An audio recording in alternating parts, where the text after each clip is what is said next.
A slow-moving storm system is stalling along the Gulf Coast, targeting the Florida Panhandle. We're talking heavier rounds of downpours and potentially intense severe storms going to fire up later on today, providing some drought relief, thank goodness, for parts of the Sunshine State. Fox Weather correspondent Brandy Campbell is live in Panama City this morning. Brandy, it's always good to have you joining us on the weekend, and it's a little bit dreary out there. We can certainly hear the rain coming down.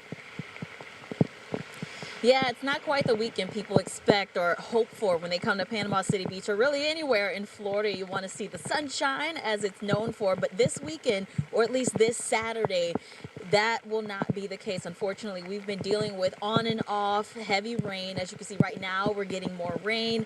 At times you'll hear the rumble of thunder and even some lightning off in the distance. Early this morning, before the sun came up, that's exactly what we saw.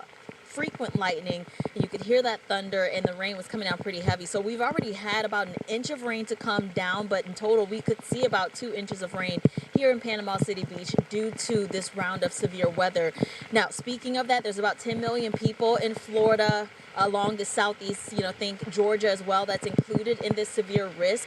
We are under a level 2 out of 5 risk. Some folks under a level 1, and that could include, of course, the rain, some gusty winds up to 60 miles per hour in this region, potentially some hail around the size of a quarter or up to that, and then, of course, lightning and thunder in the area. So you want to be careful when you do head outside. As you take a look at where we are here in Panama City Beach, again, as you can see, the rain is coming down now, and from time to time we've had some gusts of wind, and in the past 10 minutes or so we did have some lightning flashes, and we could hear that thunder. But folks are starting to get out.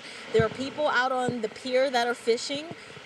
I wonder if they're catching right now. Obviously, cars, people are starting to drive, and the rain, it is starting to accumulate on the street. However, the National Weather Service, they did say we shouldn't expect to see too much flooding. If anything, maybe some temporary issues. But because of the drought conditions we've been dealing with, flooding shouldn't be too much of an issue. We actually need the rain in this area. This county, Bay County, that Panama City is located in, is actually dealing with its worst drought since 2012. So we could take it. In fact, the U.S. Drought Monitor, they said the southeast right now is ground zero for the worst drought conditions in the country, which as a side effect has led to some issues with wildfires. In Florida alone, we have about 91 active wildfires, and our neighbors north of us in Georgia, they also have a big issue with wildfires as well. So hopefully this rain can, put out some of that, or at least help out those efforts. Now, here in Panama City Beach, I was able to talk to some of the visitors that are in town, getting their take on the change in weather. I want you guys to keep in mind, by the way, in the past few days, the weather has been really nice. People were wearing shorts outside, and now the temperature's in the 50s, and it's raining. Take a listen. It's a little scary, especially because we're here on vacation, but we're just looking for indoor things to do. Several days we did really good, had great weather at the beach, and then within like a 2-3 hour notice, it was like, okay, the storm's coming in. We gotta go in. We have sweatshirts on. We're staying another day because of the storm that's coming. Yeah, we don't want to have to drive. We will not leave till Sunday. Yeah. All right, so good plan on their end. I would imagine a lot of folks are probably going to look for indoor things to do. Unfortunately, there is a bike week event happening here this weekend, and so there's a lot of people here with their motorcycles.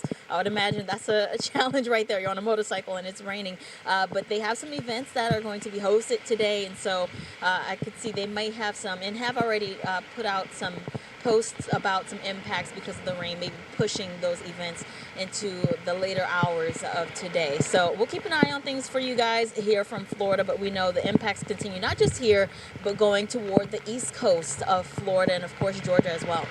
Back to you. Yeah, Brandy, Michael Estimate here. Quick question for you. So obviously, if you're a tourist, you're like, oh my gosh, it is raining, it's cold, this is no good. But I'm curious, have you had a chance to speak with any locals? Are they happy to see the rain given the drought?